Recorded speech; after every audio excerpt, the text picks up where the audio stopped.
Welcome to sunny Southern California. Thank you very much. Yes. Have you been here before? Southern California? Yeah. I have. I actually live in LA. But you're not from LA. Australian. Now, explain that to me. What is it with the Australians just not staying put? Is it a walkabout forever? Yeah. We grew up in a country that's completely surrounded by water, and we feel a need to get out and explore. So we don't mind getting on a plane. And when did you get on the plane? To LA, I got on the plane, incidentally, via Costa Rica about 7 years ago. Costa Rica? Yeah, Costa Rica. Pura vida. And why? I just went to travel, surf, explore. When I was 18, backpack, guitar, and surfboard. When did you pick up the guitar first? I mean, when's the first time you said, this is my instrument? I was about 5, and it was not so much an instrument as a tabletop for marbles and things.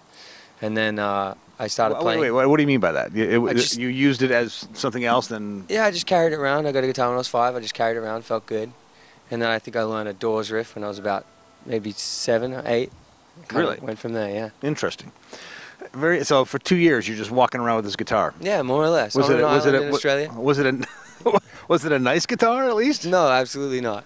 Okay, so explain Costa Rica. It was surfing, and then you thought, okay, and what happened in Costa Rica to change your mind to come to the Great White North, as we call it here? The White North? Well, the Great whatever it is. The Great White North is really Canada, but I just figured from Costa Rica. Yeah, almost. Yeah. So what was it? I was traveling. I just turned 18. I turned down university. Don't do that, kids. Very bad. I turned down university to go travel. Right. And I just had a guitar, backpack, surfboard, and I went for about 4 months. Didn't have enough money. Didn't know Spanish, and just kind of turned up. And then I was playing in a hallway of a hotel one day, and a young film producer saw me and invited me back to LA, and it just happened really organically. Yeah. Very. So you didn't play gigs in Australia before you left, or were you in a band for a while? Or? I mean, I was in high school rock bands, and I found Jeff Buckley and artists like that when I was like 14, 15, 16, and was writing a lot.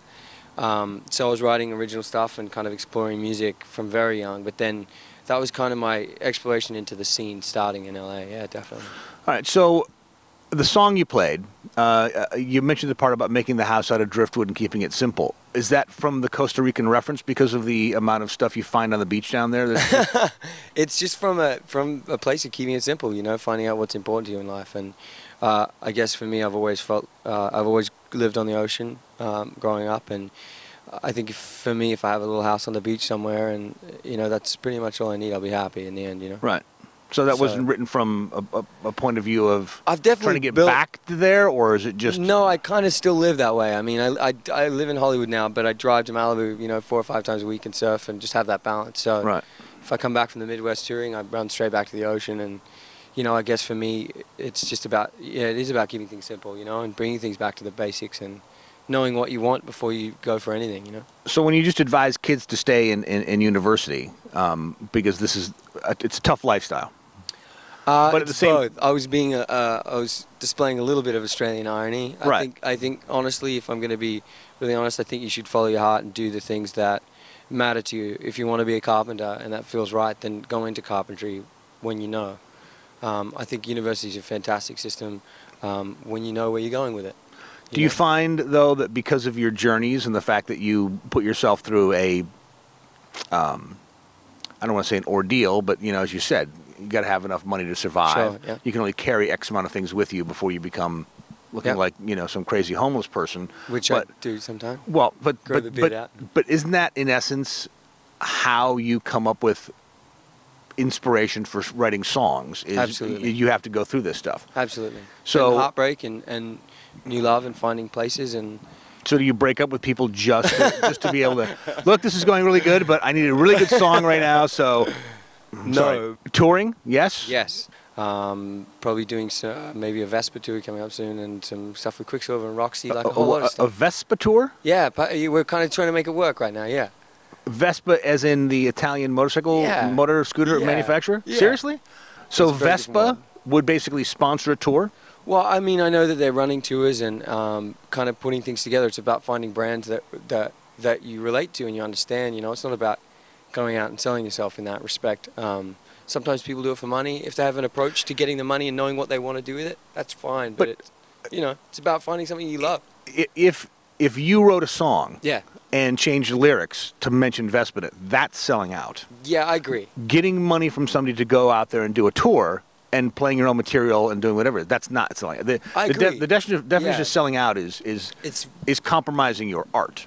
I agree, and if it's about, I went on a, non-profit stuff. I went on a boat trip with Quicksilver Foundation, promoting sustainability in healthcare in Indonesia, right? And I wrote songs that were about that, and they got used in the films and stuff doing that, but it wasn't related to. But that's you're writing songs about it. But you're not doing that. So okay, give me some moolah. No, because I wrote a heartbreaking song about. No, not at all. It shouldn't be. It's a cliche, but it shouldn't be about the money. Anyway, so well, congratulations on that. Thank you very much. that's pretty deep, especially because you're I want to say you're too young to understand that stuff. But generally, it takes artists many years. It's a journey. It's already been a journey for me, and I've been doing it for probably 8 years, 7 years is my life, and I look forward to the rest of the journey. Really. Wonderful. Well, we want to thank you very much for swinging by. My pleasure. And enjoy the rest of our. See, there's a little bit of blue sky right there. Just a little bit. I'm going to go straight for that bit. Yeah.